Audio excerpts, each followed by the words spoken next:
Hello everyone, my name is Karvit Khandelwal. I'm working as a lecturer mechanical in Government Polytechnic College Dausa.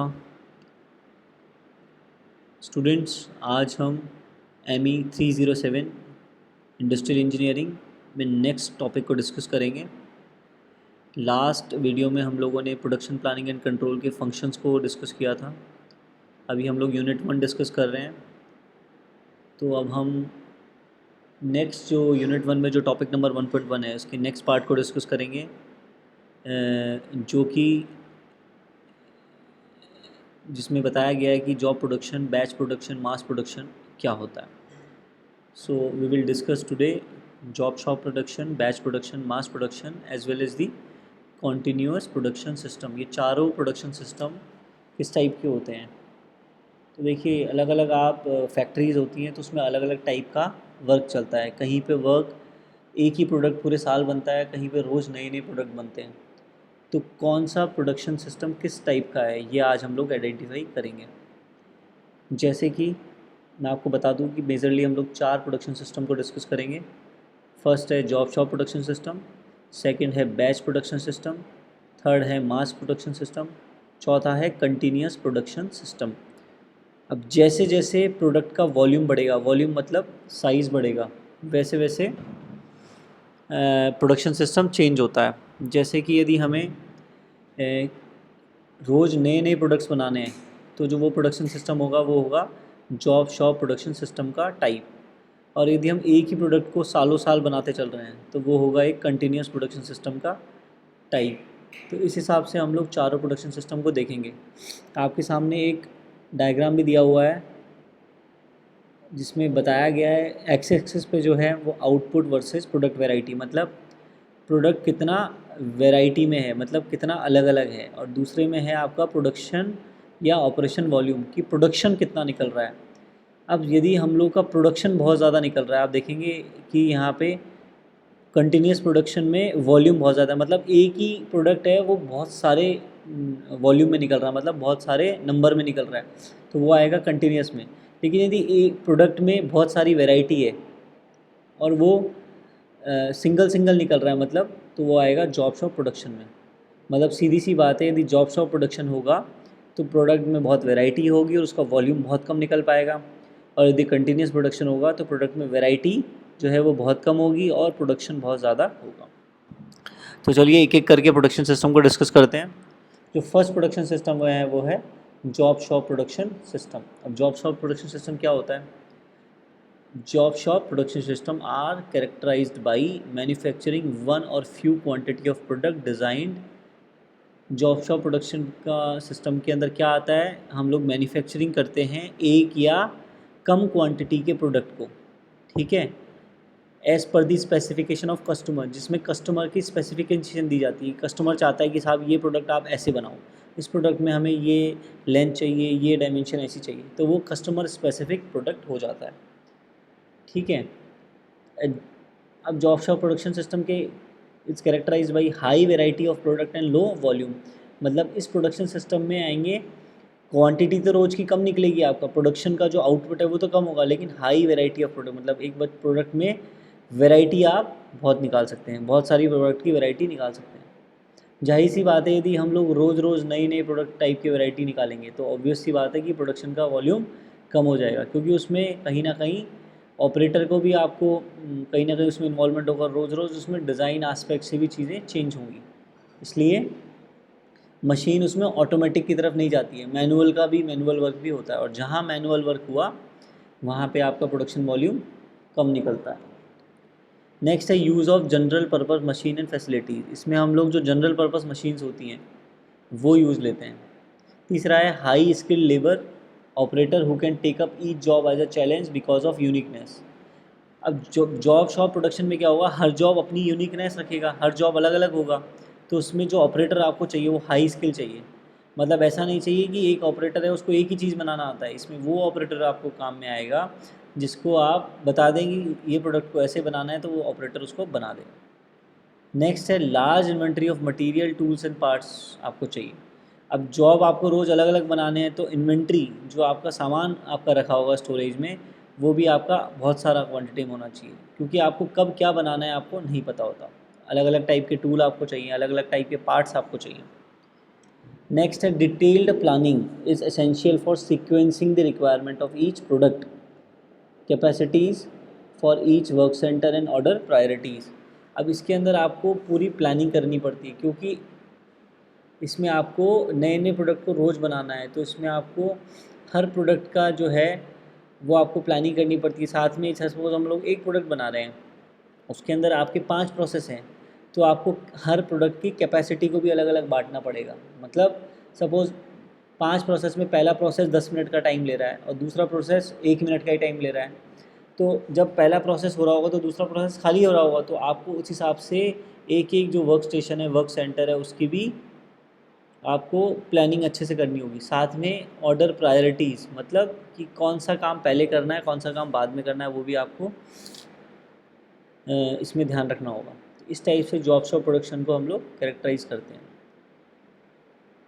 अब इसके advantage क्या हैं? Advantage क्या है कि आपकी जनरल पर्पज मशीन से ही काम हो सकता है। दूसरा है ऑपरेटर बहुत स्किल चाहिए, तो इससे क्या होगा, आपका ऑपरेटर बहुत कॉम्पिटेंट हो जाएगा, मतलब बहुत आपका स्किल्ड हो जाएगा, जिससे क्या है उसको नई नई चीज़ें सारी आने लग जाएंगी। Full potential of operator can be utilise, मतलब एक ऑपरेटर है, आपने बहुत हाई स्किल का लिया, जिसको आप बहुत सारी सैलरी दे रहे हैं, तो उसका पूरा पोटेंशियल आप यूज़ ले सकते हैं। मतलब उसमें 10 तरीके की उसको चीज़ें आती हैं, तो 10 चीज़ें आपके प्रोडक्ट में उसको लगानी पड़ेंगी। नेक्स्ट है opportunity exist for creative method and innovative idea. अब जब आप नई नई चीज़ रोज़ रोज़ कर रहे हैं, तो आपको एक अपॉर्चुनिटी मिलती है, मतलब आपको एक ऐसा आपको प्लेटफॉर्म मिलता है जहाँ पे आप अपना कुछ क्रिएटिव काम भी कर सकते हैं। अब इसके नुकसान क्या है, लिमिटेशन क्या है? लिमिटेशन है following are the limitation of job shop production. Higher cost due to frequent setup changes. अब देखो, अब आपको एक प्रोडक्ट बनाने में आपका ऑपरेटर भी लगा हुआ है, आपका वॉल्यूम भी कम निकल रहा है। सपोज़ एक दिन में 10 ही प्रोडक्ट निकले, तो उस प्रोडक्ट की क्या है, प्राइस बहुत बढ़ जाएगी, क्योंकि उसमें आदमी ऑपरेटर काम कर रहा है, तो ऑपरेटर का भी आपको पेमेंट करना पड़ रहा है। साथ में आपको नई नई चीज़ें रोज़ करनी पड़ रही हैं, तो उसमें काफ़ी टाइम भी आपका वेस्ट हो रहा है, तो इसलिए हाई कॉस्ट हो जाएगी। Higher level of inventory at all levels, hence higher inventory cost. अब आपको सामान भी आपको स्टोरेज उसमें डिपार्टमेंट में ज़्यादा रखना पड़ेगा, तो वो जो सामान रखा है वो भी एक कॉस्ट है, तो वो भी आपके लिए प्रॉब्लम करेगी। नेक्स्ट है प्रोडक्शन प्लानिंग इज़ कॉम्प्लिकेटेड। अब आपको रोज़ आपको प्रोडक्शन प्लानिंग बनानी पड़ेगी, तो वो भी आपकी कॉम्प्लिकेटेड हो जाएगी। साथ में लार्जर स्पेस रिक्वायरमेंट। आपको अब सिंस आपको अब अलग अलग टाइप का काम करना है, तो उसमें आपको बहुत सारी मशीन्स की रिक्वायरमेंट होगी, तो इसलिए स्पेस भी बहुत ज़्यादा रिक्वायरमेंट होगा। साथ में इन्वेंट्री को भी रखना है बहुत सारा, तो उसमें भी आपको स्पेस चाहिए, वो भी आपका बहुत रिक्वायर्ड होगा। तो इस टाइप से जॉब शॉप प्रोडक्शन होता है। नेक्स्ट है बैच प्रोडक्शन। अब ये प्रोडक्शन कौन सी कैटेगरी में आता है? ये प्रोडक्शन आता है इस कैटेगरी में, जो कि जिसमें कि जॉब शॉप प्रोडक्शन से प्रोडक्ट में वैरायटी कम होगी, और वो रोज़ जैसे जो नंबर ऑफ़ प्रोडक्शन होगा, जो रोज़ का प्रोडक्शन होगा, वो जॉब शॉप प्रोडक्शन से ज़्यादा होगा। इस सेकेंड कैटेगरी आप देखेंगे बैच प्रोडक्शन। इसमें क्या होता है? इसमें है batch production as a form of manufacturing in which job passes through the functional department in lot और बैचेस। मतलब इसमें बैच में काम होता है। बैच का मतलब पूरा एक लॉट में काम होता है, कि पहले ये लॉट में काम हो गया, लॉट में काम हो गया, एंड ईच लॉट में हैव डिफरेंट राउटिंग्स। मतलब जैसे आपको एक एक जगह पे आपके बहुत सारे बैच में प्रोडक्ट बन रहे होते हैं, ठीक है, तो उसमें क्या होता है, आपका सपोज एक ही टाइप का काम है, वो आपकी 100 मशीनें बना रही हैं, तो वो आपके एक साथ उसमें आपने ऑटोमेटिक उसको कर दिया, तो एक साथ वो चीज़ें बन गई। बैच प्रोडक्शन जो है वो characterised by shorter production run. इसके अंदर जो प्रोडक्शन रन होता है बहुत छोटा होता है।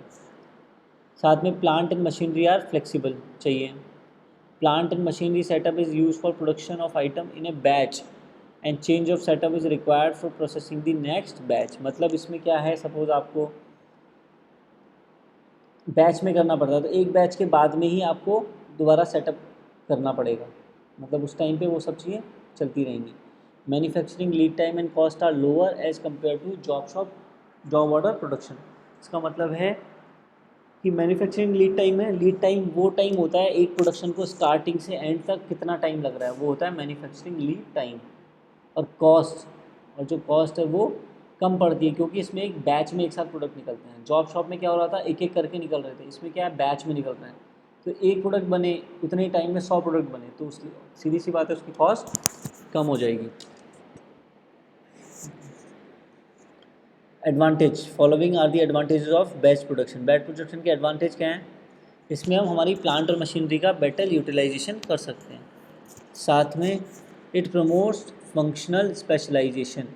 जैसे आपको एक ही काम करना है तो वो उसको प्रमोट करता है, मतलब आपको एक ड्रिलिंग सेक्शन बना दिया, अलग अलग सेक्शन बना दिए, तो ये प्रमोट करता है एक स्पेशलाइजेशन को। साथ में इसकी कॉस्ट पर यूनिट लो होती है, जो भी हमने देखा। Lower investment in the plant and machinery, क्योंकि आपको एक ही टाइप का काम बैचेस में करना है। साथ में flexibility to accommodate process number of product. ठीक है। Next, job satisfaction exist for operator, क्योंकि यहाँ पे उसको लगता है कि जब उसने एक प्रोडक्ट के लिए इनपुट लगाया तो उससे एक साथ पूरा बैच बन रहा है, तो इसलिए उसको जॉब सेटिस्फेक्शन भी होता है। अब आते हैं लिमिटेशंस की बात करते हैं। इसकी लिमिटेशन क्या है? अब इसमें क्या है, मटेरियल हैंडलिंग जो है वो कॉम्प्लेक्स होती है because of irregular and longer flows. क्योंकि आपका मटेरियल हैंडलिंग इसमें, क्योंकि इसमें एक साथ एक पूरा बैच बनता है तो उसकी हैंडलिंग करनी पड़ती है, तो वो कॉम्प्लेक्स हो गया, क्योंकि हर स्टेज पे इनको हैंडलिंग करनी पड़ेगी। प्रोडक्शन प्लानिंग एंड कंट्रोल भी कॉम्प्लेक्स है, क्योंकि अब आप एक प्रोडक्ट के लिए नहीं कर रहे हो, आप बहुत सारे प्रोडक्ट के लिए कर रहे हो, तो जो आपको सारे जो उसके फंक्शंस लगाने पड़ेंगे वो थोड़े कॉम्प्लेक्स हो जाते हैं। Work in process inventory is higher compare to continuous production. अब इसके अंदर क्या रहता है, सिंस बैच में चीज़ें बनती हैं तो वर्क इन प्रोसेस मतलब एक प्रोसेस में 100 प्रोडक्ट बन रहे हैं, वो 100 प्रोडक्ट नहीं बनेंगे तब तक वो उस प्रोसेस में रहेंगे, तो इसलिए वो इन्वेंट्री हाई हो जाती है। And higher setup cost due to fragment change in setup. अब देखो, अब एक प्रोसेस के बाद में दूसरा प्रोसेस को करना है, तो कुछ सपोज उसी मशीन पर कुछ सेटअप चेंज करना है, तो आपको हायर कॉस्ट आएगी, क्योंकि बहुत सारी मशीनें रहती हैं उसमें। नेक्स्ट जो आपका प्रोडक्शन सिस्टम है वो है मास प्रोडक्शन। मास प्रोडक्शन क्या है? मैन्युफैक्चरिंग ऑफ डिस्क्रीट पार्ट और assemblies using a continuous process are called mass production. मतलब कुछ पार्ट्स को कंटिन्यूसली बनाना यूजिंग ए कंटिन्यूस प्रोसेस, इसी को हम मास प्रोडक्शन बोल सकते हैं। मास प्रोडक्शन से आपको समझ में भी आ रहा होगा, एक साथ बहुत सारा प्रोडक्शन हो रहा है, और it is justified by very large volume of production. मतलब वो प्रोडक्शन सिस्टम जहाँ बहुत लार्ज वॉल्यूम में प्रोडक्शन होता है। The machines are arrange in a line और प्रोडक्ट लेआउट। इसके अंदर मशीन पूरा एक लाइन वाइज चलती है, मतलब पहले ये प्रोसेस होगा, उसके बाद नेक्स्ट, उसके बाद नेक्स्ट, उसके बाद next. And process standardisation exist and इसके अंदर and all output follows the same path. मतलब सारे जो आउटपुट है वो सेम पाथ को फॉलो करेंगे। मतलब सपोज आपके एक प्रोडक्ट बन रहा है 10 असेंबली लाइन में। असेंबली लाइन वो लाइन होती है जहाँ पे प्रोडक्ट इन करता है और सारे प्रोसेस होते हुए वो प्रोडक्ट आउट करता है, तो सारे प्रोडक्ट का जो आउटपुट है वो सेम होगा।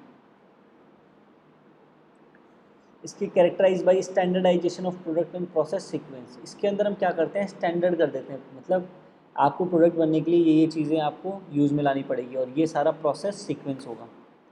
Dedicated special purpose machine having higher production capacities and output rate. इसके अंदर क्या रहता है कि सपोज़ आपको कोई भी एक प्रोडक्ट बनाना है, तो उसके लिए स्पेशल मशीन्स रहती हैं जो वो प्रोडक्ट बहुत अच्छे वॉल्यूम में बना सकती हैं। लार्ज वॉल्यूम ऑफ प्रोडक्ट्स, इसके अंदर हमें लार्ज वॉल्यूम ऑफ प्रोडक्ट्स मिलते हैं। Shorter cycle time in production, मतलब अब सपोज़ आपके एक घंटे में जहाँ पहले 10 प्रोडक्ट बन रहे थे, यहाँ आपके बन रहे 100, तो आपका प्रोडक्शन टाइम कम हो गया एक प्रोडक्शन का, तो इसलिए क्या होगा, आपका साइकिल ऑफ टाइम प्रोडक्शन, मतलब एक प्रोडक्ट को बनने में कुछ सेकंड्स ही लग रहे हैं जहाँ पहले कुछ मिनट लगते थे, तो आपका shorter cycle time. Cycle time मतलब एक प्रोडक्ट को बनने में कितना टाइम लग रहा है। साइकिल टाइम वो टाइम होता है कि इसके अंदर जैसे एक प्रोसेस से दूसरे प्रोसेस में जो आता है ना, उसे हम साइकिल टाइम बोलते हैं। लोअर इन प्रोसेस इन्वेंट्री, मतलब इसके अंदर जो इन प्रोसेस इन्वेंट्री मतलब बीच में रुकी हुई इन्वेंट्री है वो कम होती है। परफेक्टली बैलेंस प्रोडक्शन लाइन, मतलब जितनी भी प्रोडक्शन लाइन होती है सारी बैलेंस्ड होती है। मतलब बैलेंस का मतलब जो वर्कलोड है वो इक्वली बांट दिया जाता है। Flow of material component and part is continuous and without any back tracking. इसके अंदर मटेरियल का, कंपोनेंट का और पार्ट का जो फ्लो रहता है, मतलब जो असेंबली लाइन में रहता है वो कंटिन्यूस रहता है, कोई आपका बैक लॉग नहीं होता है, पेंडिंग नहीं होता। Production planning and control easy. Since सारा काम स्टैंडर्ड है, सारी मशीनें हैं, तो इसलिए प्रोडक्शन प्लानिंग जो होती है वो ईजी होती है।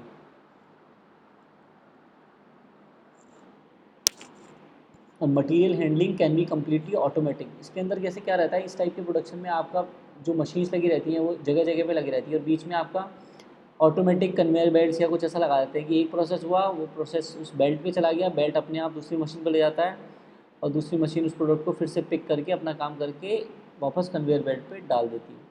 तो ये क्या है, इसमें आप ऑटोमेटिक सिस्टम में इसको कन्वर्ट कर सकते हैं। एडवांटेज क्या है, हायर रेट ऑफ प्रोडक्शन, आपको प्रोडक्शन बहुत ज़्यादा मिल रहा है।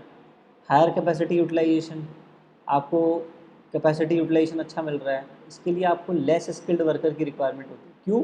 क्योंकि आपकी सारी मशीन्स ऑटोमेटिक हैं, बस केवल वर्कर को आपको पता होना चाहिए मशीन को स्टार्ट करना है, ऑन करना है, ऑफ करना है, ऑयलिंग कैसे करनी है, कोई प्रॉब्लम हो जाए तो मशीन को सेटअप करके वो मशीन को बंद करके कैसे चेक करना है, ये सब चीज़ें ज़रूर होती है। जबकि जॉब प्रोडक्शन में क्या होता था, एक ऑपरेटर को पूरा देखना पड़ता था कि इसको कैसे, इस प्रोडक्ट को कैसे बनाना है, इस मशीन को कैसे हम सेट करें कि ये प्रोडक्ट बन जाए, कि हमको फीड कितना देना है, या और जितने भी पैरामीटर्स होते थे उनका ध्यान रखना पड़ता था। तो इस टाइप से इसके अंदर मैन्युफैक्चरिंग कॉस्ट पर यूनिट है वो भी काफ़ी कम आती है। इसकी भी लिमिटेशंस है, मतलब इसकी क्या प्रॉब्लम्स हैं। Break down of one machine will stop an entire production line. हाँ, इसके अंदर ये सबसे बड़ी प्रॉब्लम है। इसमें क्या होता है कि सपोज़ आपके एक प्रोडक्ट बनाने में 5 मशीनें लगी हैं और तीसरे नंबर की मशीन ख़राब हो गई। अब क्या होगा, शुरू की 2 मशीन आपका प्रोसेस करके तीसरे मशीन में भेज देगी। अब ये मशीन आपकी ख़राब है तो आगे आपका प्रोडक्शन ही जो प्रोसेस है वो पूरा प्रॉब्लम करेगा, वो हैम्पर हो जाएगा, मतलब आपका प्रोडक्ट ही नहीं निकलेगा, तो उससे आपका पूरी प्रोडक्शन लाइन रुक जाएगी। Line layout needs make change with the change in the production direction, इसको आप अवॉइड करो। High investment in production facility, इसके अंदर क्या रहता है, अब आपकी प्रोडक्शन फैसिलिटी मतलब जो मशीन्स होती है उसमें बहुत ज़्यादा इन्वेस्टमेंट होता है, मतलब बहुत महंगी मशीन्स होती है, बहुत एडवांस टेक्नोलॉजी वाली मशीन होती है, इसीलिए आपको बहुत कम साइकिल टाइम लगता है और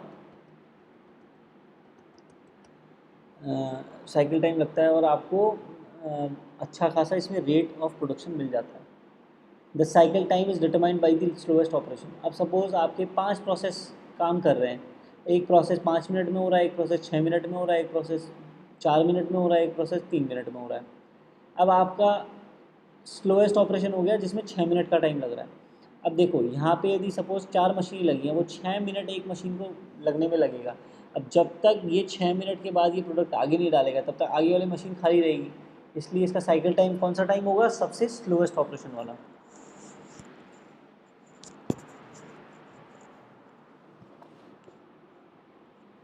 नेक्स्ट जो हम देखेंगे वो है कॉन्टीन्यूअस प्रोडक्शन। इसमें क्या होता है, इसमें होता है production facilities are arrange as per the sequence of production operation from the first operation to the finished production. इसके अंदर क्या रहता है, एक प्रोडक्ट से लेके लास्ट प्रोडक्ट तक क्या है, पूरा सीक्वेंस रहता है। And the item are made to flow through the sequence of operation through material handling device such as conveyor transfer devices. अब सपोज़ आपको कोई बियरिंग बनानी है, बियरिंग में स्टार्टिंग मटेरियल से एंड मटेरियल तक क्या रहेगी, सारी मशीन्स कनेक्टिंग रहेगी और ऑटोमेटिक मटेरियल हैंडलिंग डिवाइसेज होगी। मटेरियल हैंडलिंग डिवाइस का मतलब वो डिवाइस जो आपका जो भी प्रोडक्ट बन रहा है उसको हैंडल करे और नेक्स्ट वाले वो मशीन पे ले जाए। और ठीक है, अब ये कैसे आप पता कंटिन्यूस प्रोडक्शन सिस्टम कैसे कैरेक्टराइज करेंगे, इसके अंदर रहता है dedicated plant and equipment with zero flexibility. इसमें फ्लेक्सिबल नहीं रहती मशीनें, मतलब वो मशीन वही प्रोसेस करेगी, उसके अलावा कोई कुछ करती नहीं है। साथ में मटेरियल हैंडलिंग फुल्ली ऑटोमेटेड रहती है, मतलब उसमें आपका एक मशीन से दूसरे मशीन पे जो प्रोडक्ट है वो ऑटोमेटिक जाएगा। Process follows A pre determined sequence of operation. इसके अंदर जो प्रोसेस है वो एक सीक्वेंस ऑफ ऑपरेशन को, जो कि हम लोग पहले से डिसाइड करते हैं, उसको फॉलो करता है। Component material can not be readily identified with a final product. And next है planning and scheduling is routine action. इसके अंदर डेली में वही काम होता है, रूटीन काम होता है, इसलिए आपकी प्लानिंग शेड्यूलिंग जो होती है वो आप जो भी आप स्टार्टिंग में करते हो वही सब रहती है। और सपोज़ ऐसा होता है कि कभी कभी मशीन्स ख़राब हो गई तो आपने प्लानिंग और शेड्यूलिंग जो है वो आपने फिर सुबह सुबह आके जो भी आपका करना है वो आपने किया। एडवांटेजेस क्या हैं, एडवांटेजेस हो गए standardisation of product and process sequence. अब इसके अंदर क्या है, सारे प्रोडक्ट और प्रोसेस का क्या स्टैंडर्डाइजेशन है, मतलब आपका बिल्कुल हर मशीन जो हर एक प्रोडक्ट को सपोज 10 लाइन में बन रहा है तो 10 मशीन आपकी स्टैंडर्ड होंगी, क्योंकि तभी आपका जो आउटपुट है वो स्टैंडर्ड बनेगा। Higher rate of production with reduce cycle time, इसमें बहुत हायर रेट ऑफ प्रोडक्शन निकलता है और बहुत ही कम साइकिल टाइम होता है। हाई कैपेसिटी यूटिलाइजेशन मिलता है। Person with limited skill can be use on the production line, इसके अंदर जो पर्सनस हैं वो लिमिटेड स्किल्स के रहते हैं। और unit cost is lower due to high volume of production, इसके अंदर जो यूनिट कॉस्ट होती है प्रोडक्ट की वो लोएस्ट होती है। लिमिटेशन क्या क्या है इस प्रोडक्ट की, इसकी flexibility to accommodate and process number of products does not exist, इसके अंदर हमारे पास फ्लेक्सिबिलिटी नहीं होती कि हम ये प्रोसेस को दूसरी मशीन पे कर देंगे। वेरी हाई इन्वेस्टमेंट चाहिए, बहुत ज़्यादा पैसा चाहिए आपको कंटिन्यूस प्रोडक्शन लाइन बनाने के लिए। और प्रोडक्ट डिफरेंशिएशन इज़ लिमिटेड, इसमें आप एक प्रोडक्ट जो बना रहे हो उसमें आप डिफरेंशिएशन है वो बहुत ही लिमिटेड प्रोसेस तक हो सकता है, उसके बाद वो नहीं होता है। तो आई होप आपको चारों प्रोडक्शन सिस्टम जो बताएं वो समझ में आ गए होंगे। Thank you.